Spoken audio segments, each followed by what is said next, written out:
दोस्तों, आप देख सकते हैं ये मधुबनी का थाना चौक है, मेन चौक। और किस प्रकार से यहाँ बीच रोड पे कचरा को फैला दिया गया है।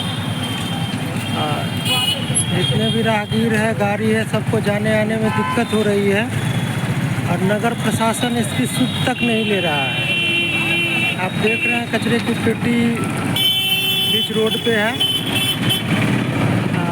अगर मैं जूम करके दिखाऊं आपको तो देखिए कितना कचरा फेंका गया है बीच रोड पे।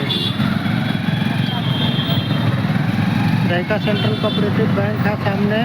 और आप अगर देख रहे हो तो नगर थाना, ठीक नगर थाना से 50 फीट की दूरी पर ये जगह है।